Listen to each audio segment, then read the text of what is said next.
На голову вам вылили ведро с холодной водой. В Кирят-Шмоне дети, в принципе, уже 5 лет нормально не учатся. Я сегодня первый раз нашел себя в машине просто со слезами. Это уже не та Хизбалла. Мы отбросили ее на десятки лет назад. Мы уже больше месяца в ситуации, когда Хизбалла активно обстреливает северные регионы страны. Ракета просто в этот раз пролетела чуть дальше и попала в этот дом. Последняя сирена была 5 минут назад. Перехват. Вы же не отправляете солдат в бой без бронежилета, верно? Так почему вы оставляете гражданского на передовой без защиты? Все, не могу, устала. Но у нас такой красивый север. Я хочу тут остаться, я не понимаю, почему должен отсюда уезжать. Уехать отсюда — это значит сдаться. Историческое мирное соглашение между Израилем и Ливаном.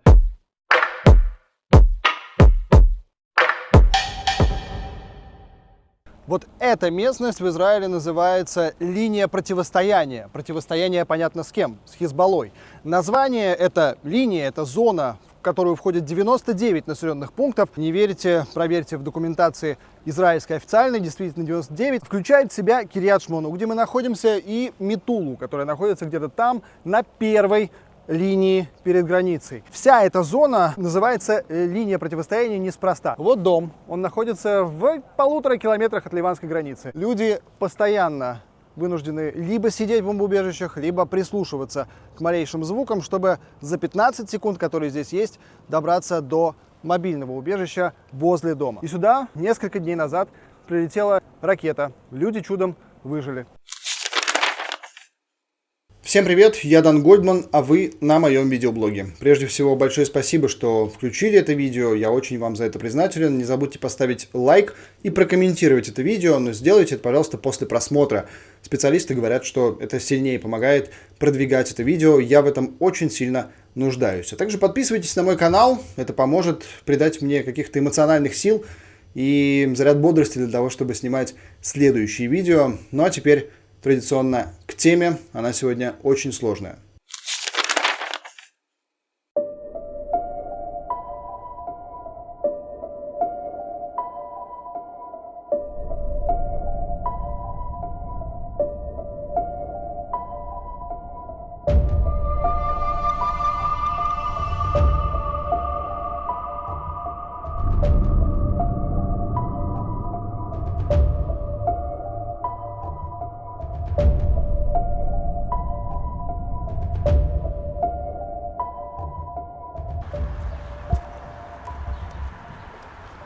Алекс Гейнер живет в Кирьят-Шмоне всю свою израильскую жизнь. Он здесь настоящая звезда. К нему горожане обращаются, если хотят передать сообщение властям. Он первый, кто приходит на помощь, если может, конечно.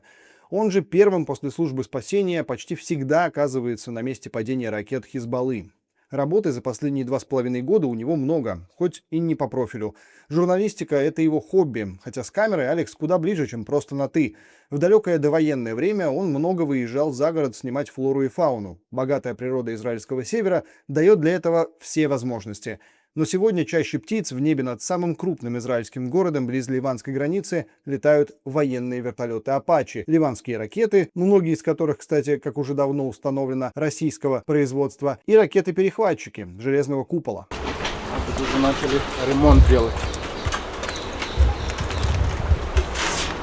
Алекс показывает нам последствия ракетного прилета в 4-этажном доме. 19 марта система ПРО дала сбой, и ракета Хизбаллы угодила прямо в окно 3-го этажа. 4 пострадавших — это пожилая пара и их внук с другом, навещавшие их в тот злополучный день. Молодые люди отделались легкими травмами и вместе с бабушкой вскоре были выписаны из больницы. Дедушку же госпитализировали в тяжелом состоянии. Он до сих пор на лечении. 19 числа 2023 года, 19 октября, было тоже первое попадание с раненым по этой же траектории, вот в том районе. И получилось так, что ракета просто в этот раз пролетела чуть дальше и попала в этот дом.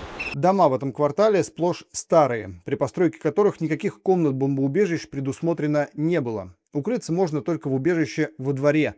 Но и это практически невозможно. До недавних пор ракетная угроза в Кирьят-Шмоне была моментальной. Затем командование тыла увеличило время предупреждения до теоретических 15 секунд. Правда, местные жители рассказывают, что теория соответствует практике далеко не всегда. По словам Гейнера, в этом квартале живут в основном пенсионеры, много людей с инвалидностью. Для них добежать до укрытия за 15 секунд просто непосильная задача. Только с полуночи за первую половину дня, что мы пробыли в Кирьят-Шмоне, там прозвучало больше 20 сирен ракетной тревоги. Одна из них застала нас прямо в процессе съемок.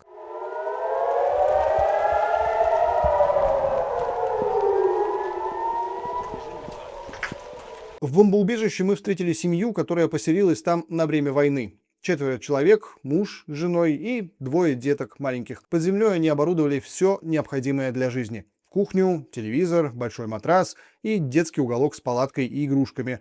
На вопрос, поселились ли они добровольно в этом убежище, глава семейства ответил с улыбкой. В соседний дом попала ракета, и мы были эвакуированы сюда. Снимать семью я не решился. Из вежливости как-то не по себе было снимать людей в домашних пижамах, оказавшихся вот в такой плачевной ситуации.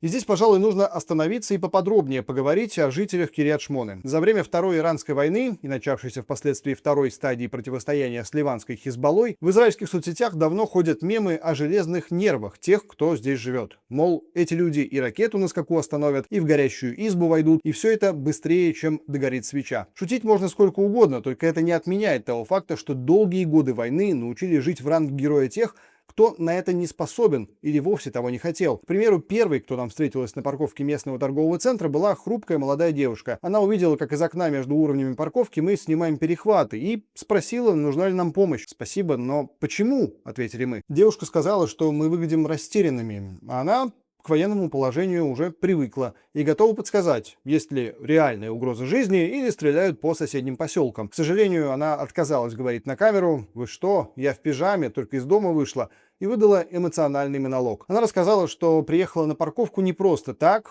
а из-за осколка ракеты, который проломил крышу ее автомобиля. Ее дальний родственник, как выяснилось, работает в автомастерской, и она договорилась с ним, чтобы пересечься, чтобы тот забрал машину на ремонт. «Вот так мы и живем», — заключила она. Ничего не поделаешь. На вопрос, не думала ли она уезжать, женщина решительно ответила: «Ни в коем случае. Здесь мой дом. Куда я подамся?» Но столь железные нервы далеко не у всех. Когда год назад людям сказали, можете вернуться в свои дома, Хизбалла уничтожена, мы их отодвинули, все будет спокойно и тихо, люди поверили. Не все, многие так и не вернулись с тех пор. И когда началась вот вторая фаза, второй виток войны с Ираном, люди почувствовали, что их обманули. А нет ничего хуже этого ощущения, когда ты получаешь какие-то обещания, ты веришь, ты приводишь сюда свои семьи, ты пытаешься восстановить свои бизнесы, и в конце концов результат остается тем же. До сих пор в Кирьят-Шмоне нету больницы. То есть на сегодняшний день, если не дай бог, есть несколько случаев, когда нужно эвакуировать людей на скорой помощи, у тебя есть амбуланс реанимационный, 1 или 2, то есть до войны был вообще 1. Сейчас, по-моему, их 2. Один был в прошлую войну, в него был прилет ракеты, его списали и получили как пожертвование еще один. Обычные, конечно, скорые есть, но если случается вот, при обстреле вдруг какие-то там серьезные ситуации, то, наверное, спасет, только вертолет, других вариантов нет. Также очень важный момент, мы все понимаем, что система образования во время войны, она не работала как следует. В Кирьят-Шмоне дети, в принципе, уже 5 лет нормально не учатся. И дети в начальных классах, в 5-6 классе, они на самом деле сегодня не умеют ни читать, ни писать на иврите. Как они будут продолжать свое обучение, неизвестно. Многие горожане решают уехать на время или навсегда.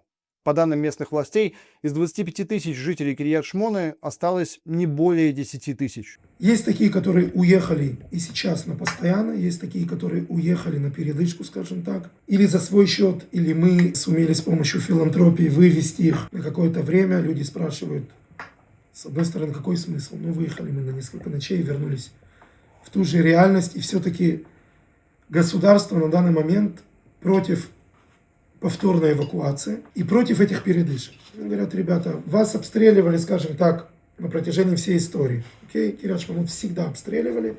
Да, было 16 лет, скажем так, тишины. И никогда мы никого не эвакуировали, не вывозили из-за обстрелов ракет. Еще одна эвакуация или, скажем так, продленная временная эвакуация, у нее тоже будут последствия на этот город и будет тяжело восстанавливаться. Я могу сказать, что люди, которые тут находятся в диком стрессе. И многие, даже молодежь, матери, которые у них там, мамы, маленькие дети просто не выдерживают. Как бы мы на это ни смотрели, город идет назад. Город идет назад и очень быстрым темпом. Эвакуация, не эвакуация, его будет очень сложно восстановить. Вот лишь одна из историй людей, живущих в условиях постоянной угрозы. Татьяна Снегур живет в Кирьят-Шмоне уже больше 20 лет. Считая пережитые войны, она говорит о 3. И тут же оговаривается. Это из крупных. Короткие операции и эскалации уже не в счет. В дни Второй Ливанской в Израиле еще не было легендарного железного купола, но даже тогда, рассказывает Татьяна, страха было куда меньше. Как-то было все по-другому, как-то было... Нас не эвакуировали, кто как мог убегал, кто как не мог убегал. Ну, как-то вот и нам помогала Реваха, помогала Ирия. Вот я имею в виду людей с ограниченными возможностями. У дочки Татьяны детский церебральный паралич. В доме нет комнаты безопасности, поэтому прятаться от обстрелов приходится под лестницей. Все дома приучены, уже знают, что если есть, допустим, отра, которая вот предупреждает, значит, все быстренько, ну, дочка не может быстренько, она потихоньку, но у нее комната просто находится рядом с лесенкой на 2-й этаж, там, где мы прячемся. Прячемся, значит, вся семья, нас 4, плюс 2 собачки. Собачки бегут первые. А лесенка спасет, если что? Нет. То есть все это просто для успокоения? Ну, как бы, да, это, как говорится, для себя то, что вот я спрятался, я нашел себе место. Иногда, когда дочери очень тяжело, допустим, когда оно упало, а потом сирена, то есть она уже не успевает даже вот встать, то, значит, она знает, что она просто падает на пол, и все. Под кроватью, и все. Это то, что вот мы ее научили. И, значит, это говорится так, что, как она мне говорит, мам, я ж потом не встану. Я говорю, как мы будем вставать, это уже не важно. Главное, что ты упала, и все. Жизнь на линии фронта не выдерживают даже самые выносливые. Я сегодня выехал закупиться, и я не постесняюсь сказать, что я сидел в машине. Когда мои дети вчера ночью очень боялись. Первый раз я видел, что они были в стрессе. Жена у меня работает в больнице. Меня никто не спрашивает, как у меня дела, потому что я должен выглядеть очень сильный, всех держать и себя держать. На меня очень многое сыпется. На меня это на муниципалитет, я скажу про себя. Я сегодня первый раз, скажем так, нашел себя в машине просто со слезами. Я каждый день нахожусь в ситуации, что я до 3 ночи, у меня телефон, у меня сообщения, мне высказывают в мой адрес все, что люди хотят, я их могу понять. И мне нету кому обратиться, за помощью. И я понимаю, что это тот адрес, который должен помочь людям. И я сегодня не мог даже сесть за руль и поехать. Я сидел час в машине, и мне было настолько тяжело. Я вернулся домой, после того, как я закупился, и я вернулся после, я не знаю, 4 часов, когда покупки занимают час. Мне жена говорит, где ты был все это время? Я не могу ей сказать это. Я коль беседер, у меня были телефоны. Я понимаю, что если я нахожусь в этой ситуации, я работаю, у меня, само собой, заходит зарплата, моя жена работает, у меня есть мама дома. Если мне тяжело, что люди, через что они проходят. Поэтому я думаю, что этот вариант, который вчера мы приняли в горсовете, кстати, оппозиция и коалиция, это просто уже какой-то крик души, что мы подаем богатств против государства, против правительства, что они не готовы принять участие и вывести пожилых людей, инвалидов, у тех, кого нет мигуна. Нам обещали, что мы вернемся в безопасное место. И они не принимают в этом участие, и все сыпется, и все идет, все шишки на муниципалитет, который не может это потянуть сам. Всего с момента вступления в войну против Израиля иранский прокси из Ливана выпустил более 6000 ракет и беспилотников. Так подсчитали в армии обороны Израиля. Мы уже больше месяца в ситуации, когда Хизбалла активно обстреливает северные регионы страны. На сегодняшний день мы насчитываем около 6000 назовем это боеприпасами, да, то есть имеется в виду и ракеты, и минометные снаряды, и беспилотники, которые были запущены в сторону Израиля. И там часть из этих снарядов были запущены уже по нашим пехотным частям, которые находятся и работают на территории Южного Ливана. По нашим данным, около 165 ракет разорвались либо на пунктах ЮНИФИЛ, либо очень близко к ним. Хизбалла оперирует на территории Южного Ливана, да, они как бы ведут боевые действия против Израиля, но при этом особо как бы они не разбираются с точки зрения того, куда они запускают эти снаряды, и с точки зрения вообще тех мест, где у них есть инфраструктура, то есть мы находим и боеприпасы и в христианских деревнях Южного Ливана, и в шиитских, и находим боеприпасы, к сожалению, и в церквях, и в мечетях, и в школах. То есть, в принципе, все те ситуации, которые нам уже знакомы, они нам знакомы из сектора Газа, они нам знакомы в том числе и от Хизбаллы, потому что это не первый раз, что мы сталкиваемся с противодействием Хизбалле. Не буду никак комментировать эти данные, просто приведу цитату Нетаньяху по итогам прошлой кампании против Хизбаллы в 2024 году. Это уже не та Хизбалла. Мы отбросили ее на десятки лет назад. Мы ликвидировали Насраллу, центр оси, всех лидеров организации, уничтожили большую часть арсенала ракет и пусковых установок, тысячи боевиков и ликвидировали подземные террористические туннели. Земля в Бейруте содрогается.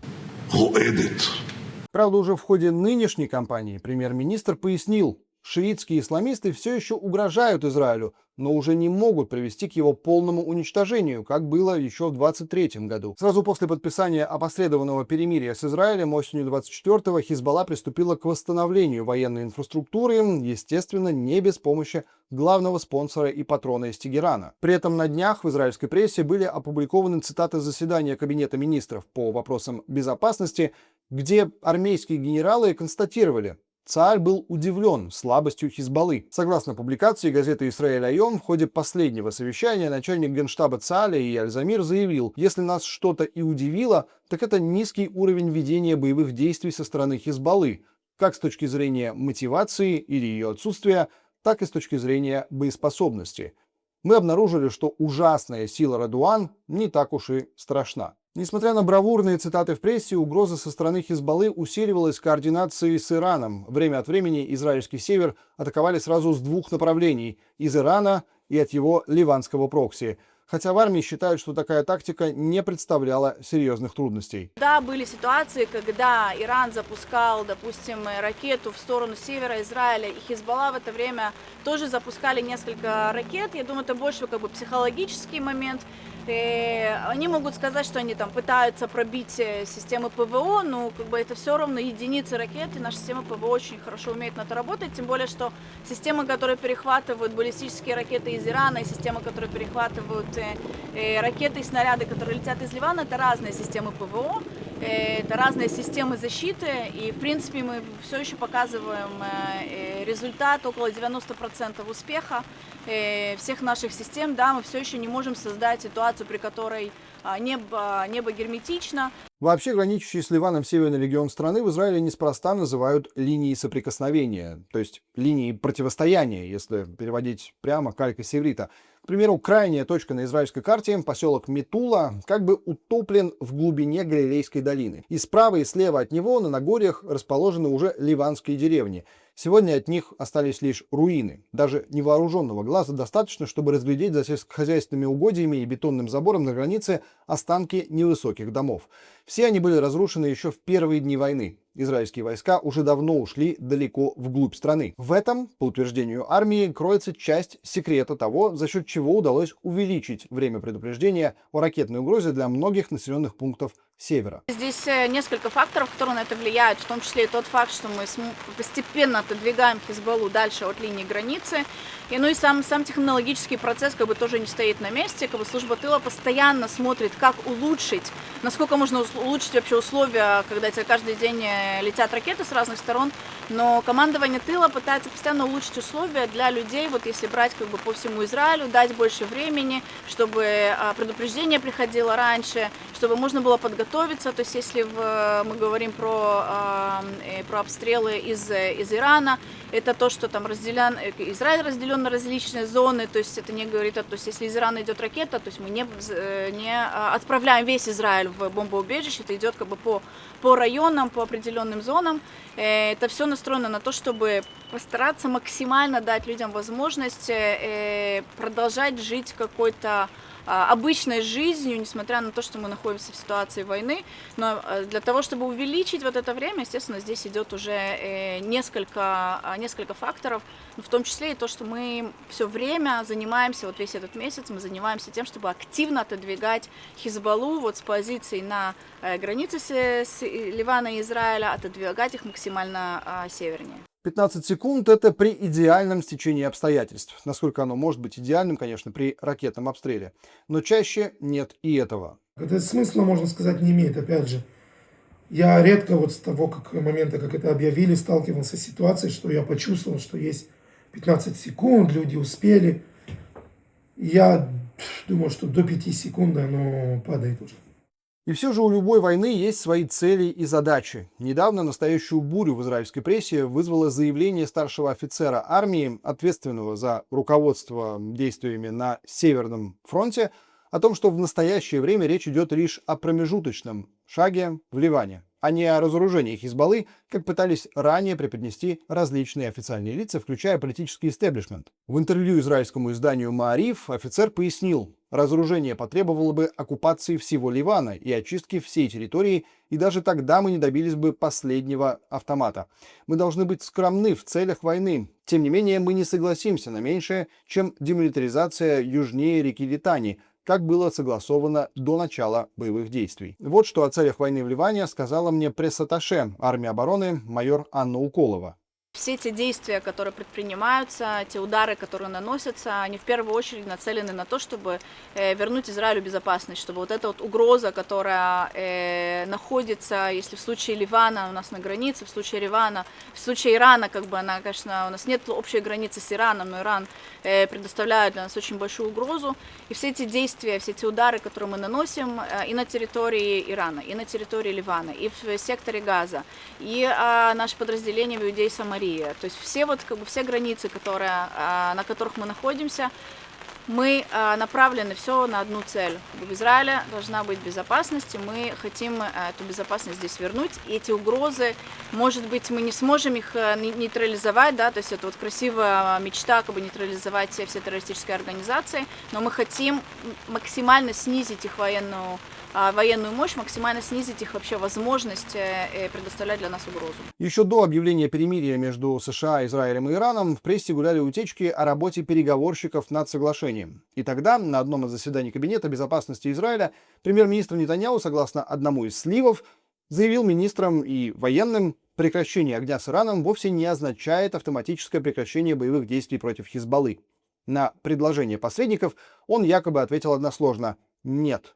Причем именно по-русски «нет». Вот так это звучит на иврите. Так, по крайней мере, написано в Исраэль Айом. За что купил, зато продаю. И уже на следующий день после прекращения огня с Ираном из Тегерана и от посредников послышалось требование «прекратите боевые действия в Ливане». Примерно полдня Иерусалим сохранял боевую решимость и под вечер объявил о начале переговоров по урегулированию конфликта. Их итогом, по словам премьер-министра Нетаньяху, должен стать мир с Ливаном. В связи с неоднократными обращениями Ливана о начале прямых переговоров с Израилем, вчера на заседании Кабинета министров я распорядился начать прямой переговорный процесс с Ливаном с двумя целями.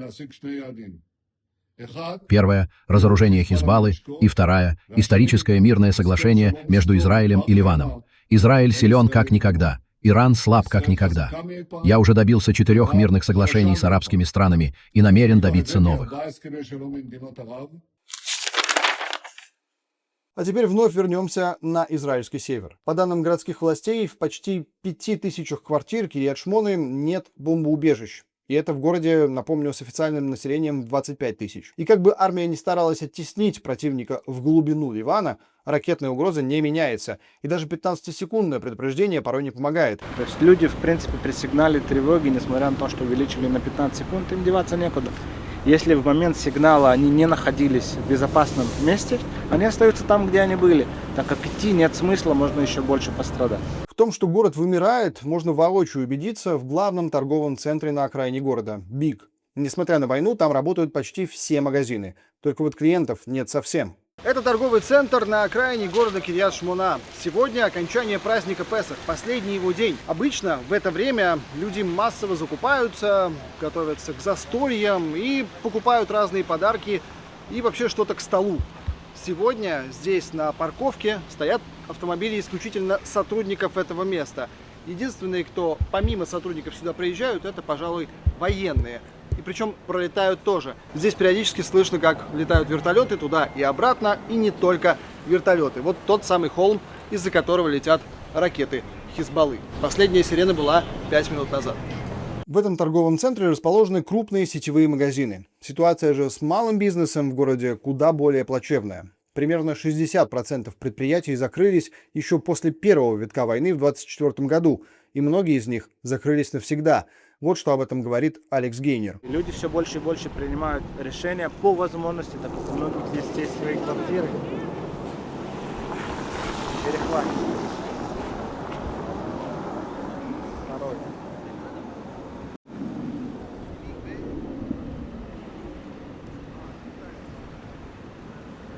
Многие люди, у них основная фраза, которую они говорят: мы выросли в городе под обстрелами, мы не хотим, чтобы наши дети росли в этой же обстановке. Кстати, если на многих видео вы услышали грохот, вы не ошиблись. Это не гром, хотя дождь действительно был, это звуки войны. Вертолеты, ракеты, перехваты и все остальное.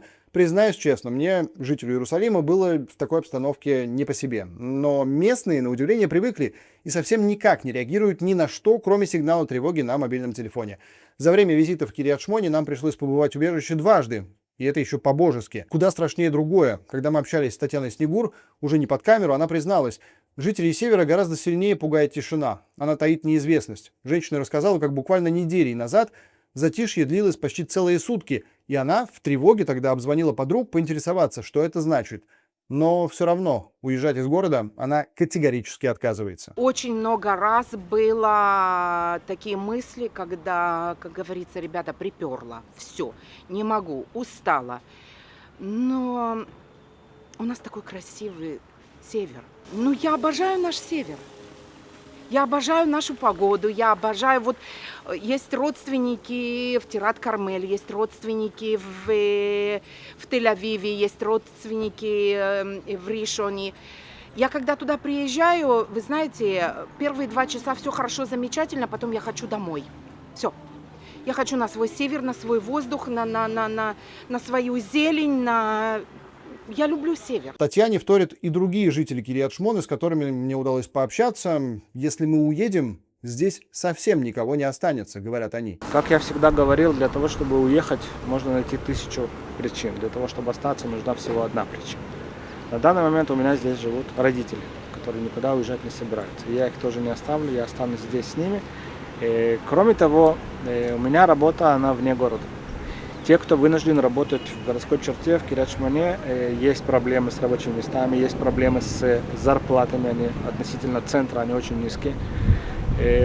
Люди ищут всякие выходы, пути разные. Кто-то начинает работать из дома, кто-то начинает заниматься какими-то другими вещами. Но те, кто вынужден работать на заводах, я думаю, что их нередко посещает мысль о том, чтобы все-таки отсюда уехать, потому что такую же ставку они могут получить в любом другом городе нашей страны. Я приехал в Израиль, когда мне было 3 года. Я приехал в Кирьят-Шмону. Я даже не знаю, как мои родители сюда попали. Ну, попали сюда. Я очень люблю этот город. Я считаю, что БМ тут самый красивый город и вообще Галилея. Моя жена отсюда, она также приехала сюда совсем маленькая. Она еще хуже меня говорит на русском. У меня тут выросли дети. Я ничего другого не знаю. Я и не хочу. Я очень люблю. Мне нравится темп жизни тут. Мне нравится, что я встаю в субботу, я еду на реку Иордан, которая тут 5 минут езды. Мне нравится, что в пятницу все сидят у себя там дома с друзьями. Я не боюсь, что у меня тут нету дискотеки. Когда я хотел на дискотеку, ехал в Хайфу или в Тверью, и я возвращался в свою тишину, в свой покой, мне тут хорошо. Все друг друга знают. У каждого в пятницу ты идешь закупиться у этого там фруктами, у этого хлеб. Все друг друга знают, все друг друга любят, уважают. Сейчас с друг другом ругаются, потому что все на взводе. Но до этого Беемет это самый теплый город. И у меня никогда не было мысли покинуть, и сейчас их нет. И у моей жены их нету. Во время эвакуации я ее не раз спрашивал, если она хочет уехать. Она мне сказала категорически, мы никуда не уезжаем. Я купил тут свою квартиру, вложил все свои деньги в этот дом. И я не понимаю, почему я должен бросать всю свою жизнь, которую я тут построил. Я первые 5,5 лет был тут, я был за мэром на добровольных полномочиях. Сегодня уже это стало моей работой. Я не понимаю, почему я должен уезжать отсюда. Даже если меня не выберут в следующие выборы. Я вообще не знаю, если я пойду на следующие выборы. Я все равно хочу тут остаться, я хочу тут работать. В этом городе или в кибуце, который рядом. Я хочу тут остаться, я не понимаю, почему я должен отсюда уезжать. Ну что, заходим. Не торопимся. Почему? Потому что сейчас нас может приветствовать кто-то, царь шоколада, царь, бог шоколада. Дмитрий Шульман – владелец шоколадной фабрики в кибуце Дафна, в нескольких сотнях метров от ливанской границы. После начала нового витка войны с Хизбаллой Дмитрий был вынужден уволить всех сотрудников из-за экономических трудностей и угрозы безопасности. На его скромном предприятии нет бомбоубежища. Вот уже несколько недель фабрика Шульмана в прямом смысле семейный бизнес. Он работает там с женой и сыном. Но все равно не теряет оптимизма, несмотря ни на что. Это наше место, это наша земля, а уехать отсюда это значит сдаться. Я не готов сдаваться, я не готов закрывать свой бизнес, который 20 лет строился, который замечательно работал. У нас было много рабочих, все было реально очень-очень классно. Сейчас происходит такой момент, как пешеходная дорожка. Полоска черная, белая, черная, белая. К сожалению, черная сейчас стала чуть шире, а белая чуть уже. И здесь приходится сейчас перепрыгивать. Но я думаю, мы и это переживем. Главное стараться быть и относиться ко всему очень правильно, здраво. И верить в победу, верить в то, что мы останемся здесь, были, есть и будем есть наш шоколад. И в этой ситуации особенно неприятен разговор о политике. Но он необходим. Конкретно в Кирьят-Шмоне. Он хорошо объясняет причину того, почему так сильно и часто достается городу и его жителям. Действующий мэр города Авихай Штерн – уроженец Кирьят-Шмоны, по профессии адвокат. До прихода в политику он занимался общественной деятельностью на местном уровне, был заметным и ярким молодым активистом и правозащитником. Семейная история Штерна тесно переплетается с судьбой всего израильского севера, и конкретнее с вопросом безопасности его жителей. В 1974 году, в дни праздника Песах, в Кирьят-Шмону, тогда еще совсем маленькую скромную деревню близ ливанской границы, проникли 3 террористов. Сначала они захватили здание местной начальной школы, но классы были пусты из-за праздничных каникул. Поэтому террористы решили разделиться и взять штурмом близлежащие жилые дома. В доме номер 13 по улице Иуда Алеви была убита семья Коэн, Эстер и 2 ее детей, Давид и Шула. Эстер – бабушка Авихая Штерна, Шула – его тетя. Эта история неизбежно стала не только важной точкой в семейной биографии будущего мэра, но и частью его политической идентичности. Отсюда и его забота о безопасности жителей города. Политическая карьера Штерна началась в 2013 году, когда он впервые попытался избраться в городской совет. Для участия в выборах он вернулся из центра страны, где, казалось бы, начал академическую карьеру. Преподавал на юридическом факультете в колледже ОНО. Молодежный список со Штерном на 3-й позиции смог получить всего 2 места в городском парламенте. Но уже спустя 2 года ему улыбнулась удача.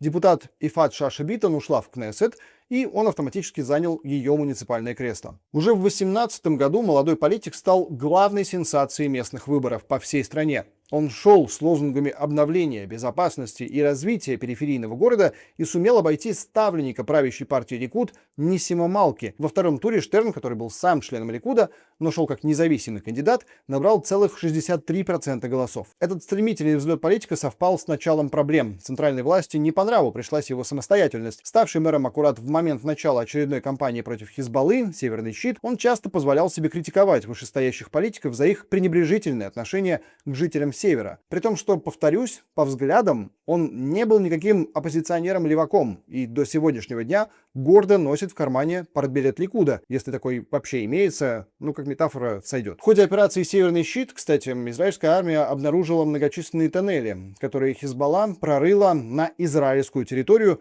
с целью провести наземную операцию наподобие той, что была 7 октября 2023 года в секторе Газа.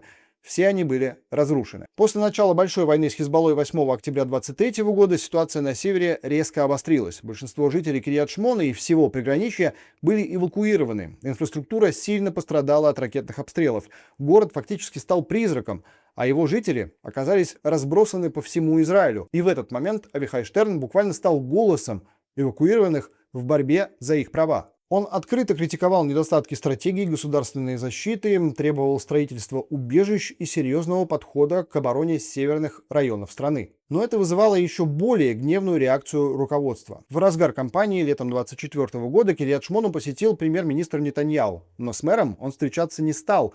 Вместо этого он провел переговоры с его главным конкурентом, ставленником партии Ликуд Эли Забрани. Городской политик поспешил рассказать об этом в соцсетях, не упустив возможность раскритиковать политического соперника. Зафрани заявил, что Штерн якобы не бывает в городе, оставив эвакуированных жителей, а с утра до вечера занят лишь интервью прессе.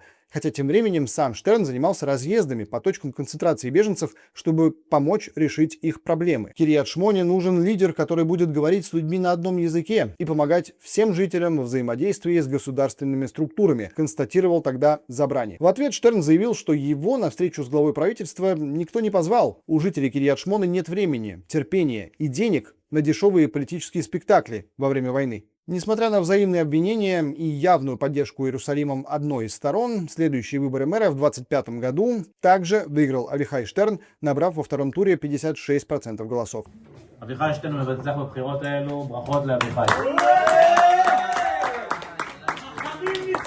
Эта победа означала окончательную вендетту. Сначала на совещании с гендиректорами профильных министерств мэр Кирьят-Шмоны разразился гневной критикой в адрес национальных властей. Сегодня в Кирьят-Шмоне живет 10 тысяч человек, и вы ждете от них, чтобы они потерпели еще месяц или не знаю сколько. Как сказали здесь, даже непонятно сколько еще. Просто пожить в этой безумной действительности. И вы думаете, что они останутся? Если бы у них была возможность эвакуироваться, то они вспомнили бы, что значит не жить в бегах, не бегать в бомбоубежище каждые 10 минут и не вздрагивать от нескончаемых взрывов. Тогда это помогло вернуться 16 тысячам жителей. И если вы ожидаете, что еще через месяц те же 16 тысяч останутся в городе, то вы ошибаетесь. Здесь не останется и десятка человек. Да и то только те, кто не может ходить. Уже сегодня они никогда в жизни не забудут постоянные взрывы. Мне постоянно говорят, если они будут эвакуированы, это будет означать победу Хизбаллы. Друзья, Хизбалла заявит о победе при любых обстоятельствах. Его победа будет состоять в том, что в государстве Израиль не останется ни одного города. Эвакуируют, не эвакуируют. Это не я решаю. И если у нас 4700 квартир, без исправных бомбоубежищ или вообще без них, то что это за победа? Вы до сих пор не озаботились убежищами. Так защитите их в режиме реального времени. Неужели это неправильно? Если не способны, переместите их в безопасное место. Вы же не отправляете солдат в бой без бронежилета, верно? Так почему вы оставляете гражданского на передовой без защиты? Минимальная ответственность. Это базовое взаимодействие государства и его граждан. Обеспечить ему безопасность. Вы просто провалились. Несколькими днями позже, 1 февраля 2026 года, Кабмин провел выездное заседание в Кирьят-Шмоне в знак поддержки местных жителей. Очевидцы сняли символический ответ правительства на критику. По пути на совещание премьер-министр Нетаньяху молча прошел мимо Авихая Штерна, никак не отреагировав на его приветствие. По итогам того совещания правительство утвердило программу восстановления пострадавшего в ходе войны города. В частности, было решено поддержать малые бизнесы, привлечь в город молодежь и открыть в Кирьят-Шмоне кампус колледжа Тель-Хай, которому был присвоен статус университета. Чуть позже, уже после возобновления войны с Хизбаллой, Кнессет утвердил проект пятилетнего плана. Плана поистине грандиозного. Не просто восстановить существующие населенные пункты, но и кардинально расширить их, увеличив население на 100 тысяч человек к 2036 году. Вот что об этой программе говорят в мэрии. Ничего конкретного там нет. Мне иногда надоело себя уже слушать, честное слово. Я поэтому, кстати, иногда даже когда просят выйти в какое-то интервью, я предпочитаю не выходить. Потому что я себе говорю, ничего нового нет, что я скажу. Деньги нам выделили 60 миллионов сейчас, вот предположим, окей, 60 миллионов всему северу. Относительно Кирьят-Шмоне должно прийти 6 миллионов. На что они их выделяют? Вы требуете передышки? Окей, вот вам 6 миллионов. Возьми, раздели теперь. Тебе никто не говорит, когда закончится война. Что, как? Делай все сам. Помимо того, у тебя есть тут жизнь, окей? Миклаты мы все время ремонтируем, бомбоубежища. Дети, которые ходят, мы открыли какие-то места в бомбоубежищах. Надо, рабочие, которые этим занимаются. Мы раздаем горячие обеды, как бы. Получается, что на каждого выходит плюс-минус 250 шекелей. Кому-то это слышится, кто сидит дома. Вау, 6 миллионов им дали. Вау. Это не деньги, с ними ничего не сделаешь. Кстати, деньги нам до сих пор не перевели, потому что мы подавали вот этот черновик, они делали изменения, возвращали нам. Мы опять стояли на том, чтобы они приняли то, что мы подавали. И вот этот пинг-понг. Никто нам не может сказать, сколько война будет еще длиться. Люди просто теряют свой разум. Многие не работают, многие уезжают, многие не знают, если они вернутся. Матери-одиночки, мамы, которые остались с детьми, а мужья ездят на работу. Дети, которые не выходят из дома. Дети, у которых сидят уже месяц в 4 стенах, говорят, стен. И не выходят, и не видят своих друзей, и не учатся. И у них регрессия большая. А ответов нет. Бемет, мне это надоело уже говорить, мне просто надоело это повторять, но ответов нет. Я вижу, как очень много семей уезжают, оставляют город. Люди, которые годами приходили, покупали, они просто приходят и говорят: до свидания, мы уезжаем в другой город. Мы уезжаем туда. Ребят, ну как, вы уходите с севера? Да. То есть очень много семей, я имею в виду, что русскоязычные, что местные, уезжают, оставляют город. Очень жаль. Очень жаль. Потому что перед войной чувствовалось, знаете, молодежь приходит, детей много, маленьких детей много. Это говорит о том, что есть продвижение, есть будущее у этого города. После войны спад, огромный спад, и очень много молодежи уехало. То есть молодежь продолжает там, где они были в эвакуации. Сейчас, на данный момент, то, что я вижу, еще хуже. Еще хуже, чем было. То есть я детей практически не вижу. Дети маленьких практически нет, потому что каждая семья, я понимаю, они спасают свое будущее своих детей. И это правильно, и это нормально. И то, что вот не учатся дети, это катастрофа. У меня ребенку второму 15 лет, на него упала корона, на него упало 2,5 войны.